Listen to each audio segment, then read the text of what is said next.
ভাইকে সকাল থেকে অনেকবার বলে বলে ঘুম থেকে উঠে তবে মাটন এনে দিয়েছে।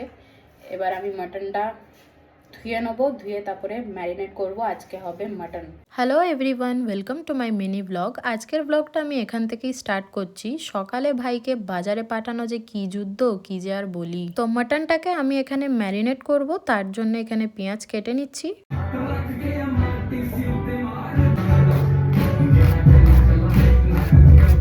গান ছাড়া আমার একদমই কাজে মন লাগে না, আমি বেশিরভাগটাই গান শুনতে শুনতেই কাজ করি। তো আমি পেঁয়াজগুলো কুচিয়ে নিলাম। মাটনটা আমি ছাদে নিয়ে চলে এসেছি, এটার ভিডিও বানাচ্ছি। এটা সম্ভবত মাটির হাঁড়িতে আজকে রান্না হবে, তো সব কিছু দিয়ে মাখিয়ে নিচ্ছি।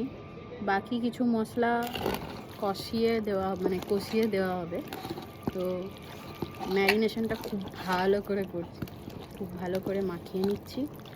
এখানে আমি এটার ভিডিও করছি, মানে আমার কুকিং চ্যানেলের রেসিপিটা দেবো, তার জন্য আলাদা করে ভিডিও শ্যুটও করছিলাম। তারপর একজন হেয়ার স্টাইল করতে এসেছিল, তো আমি হেয়ার স্টাইল করতে গেলাম। আর চুলটা দেখলে কতটা বড়, তেমন কিছু না, ফুল হেয়ারে ক্রিম্পিং চেয়েছিল আর সামনে হালকা করে হেয়ার স্টাইল চেয়েছিল, তো সেইভাবেই করে দিয়েছি। তারপর চলে গেলাম ছাদে বাকি রান্নাটা কমপ্লিট করতে। আর আমার ভিডিওটাও এই শীতকালে কাঠের উনুনে রান্না করতে বেশ ভালোই লাগে। তো এখানে মা রান্না করছিল আর আমি ভিডিও শ্যুট করছিলাম। কষানো কমপ্লিট, এবার আর জাল দেওয়া হবে না, এইভাবে দমে বসিয়ে আস্তে আস্তে রান্নাটা হবে। এখানে আমাকে একটা মাটনের পিস তুলে মা দিয়ে দিয়েছে, সিদ্ধ হয়েছে কিনা দেখার জন্য।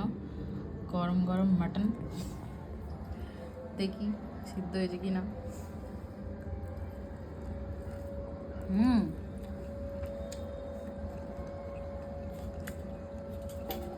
পুরো খুলে চলে এসছে।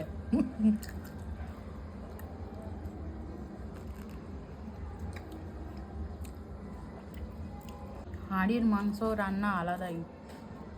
মাটির হাঁড়িতে মাটন আমাদের একদম রেডি। লাস্টে আমি খালি একটু ধনেপাতা কুচি আর কাঁচা লঙ্কা কুচি দিয়ে নেড়ে নিচ্ছি। আর এই দেখো মাটন কষা একদম রেডি। এর সাথে আজকে রাতে রুটি খাওয়া হবে। তো মা আটা মেখে দিয়েছিল আর আমি নিচে গ্যাসের ওভেনে রুটিগুলো করে নিয়েছি আর এইখানে খেতে বসেও পড়েছি। এক কথায় মাটনটা অসাধারণ হয়েছিল। তো চলো আজকে আমি ডিনারটা এই মাটন আর রুটি দিয়ে কমপ্লিট করি। আর তোমাদের যদি ভিডিওটা ভালো লাগে একটা লাইক করে যেও, কমেন্ট করো আর শেয়ার করে দিও। বাই।